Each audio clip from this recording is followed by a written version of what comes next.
Hi there and welcome back to our Learning to Fly series where we explore ways to make our classrooms more learner-centered. Today we're going to dive into the exciting world of presentation skills and how we can empower our young learners to share their talents with the world.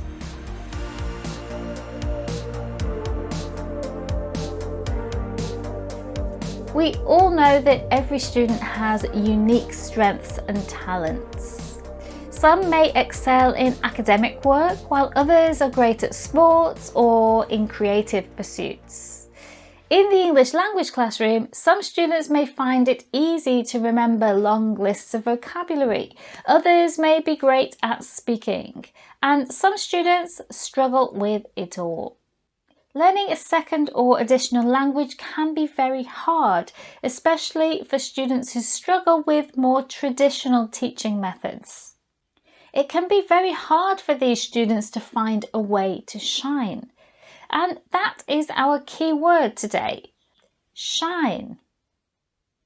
It's important for us as teachers to create opportunities for all our learners to showcase their abilities, as this builds their confidence.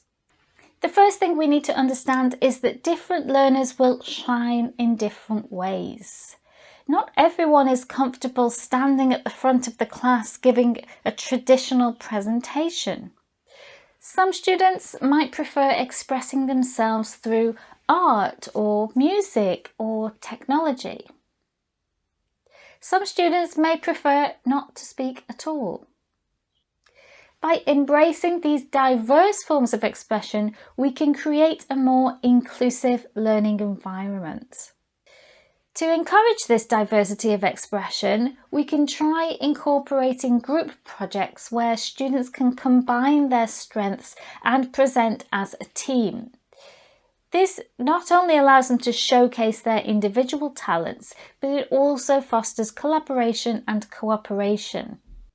It also means that students who really don't feel comfortable with public speaking can take more of a background role. When we use an approach like inquiry-based learning, there is a showcase stage where students present their project to the class. They may be presenting with some slides, giving a demonstration, performing a play, or perhaps their project is text-based. Maybe they made a mini book or a brochure for students to read. It doesn't have to be a stand-up presentation in front of the class. Here are a few ideas for alternatives to traditional presentations. Recorded video. Students record the video in class or at home. They can edit it as much as they like. They could appear in the video, or they could use stock images and create a voiceover. They could even get AI to do the voiceover for them from their script. They can then play this video in class, or they could send it to the students and to their teacher to watch outside the classroom. Another idea is the trade fair. Set up the classroom like a trade fair with different stands. Some students stand at the stands with their product. The other students go around visiting the stands in groups. This way, the students are only presenting to a small group at a time and not the whole class. Similar to the trade fair is the gallery walk. Here, the students' work is displayed on the walls or maybe on the desks, and you could do this in the corridor, for example.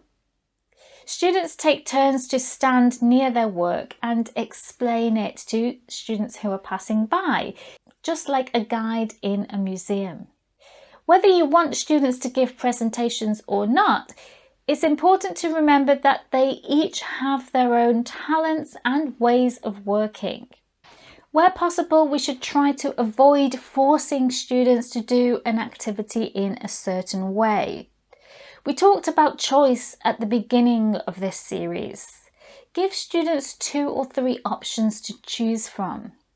That way there will be something for everyone and they will all be able to shine.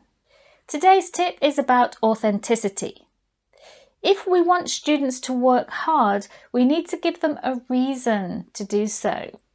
It's not enough to tell them that they will get a grade from it. That's only going to affect their motivation extrinsically. We can foster intrinsic motivation by making sure that students have a real purpose. For example, a real audience. If they know that their work is going to be read or viewed or listened to by real people and not just the teacher and their classmates, this can give them a big push in terms of their willingness to make an effort.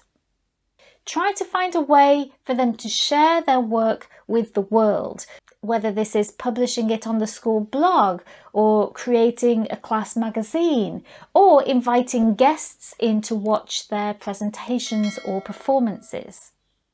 I hope you've enjoyed this video and I'll see you next week.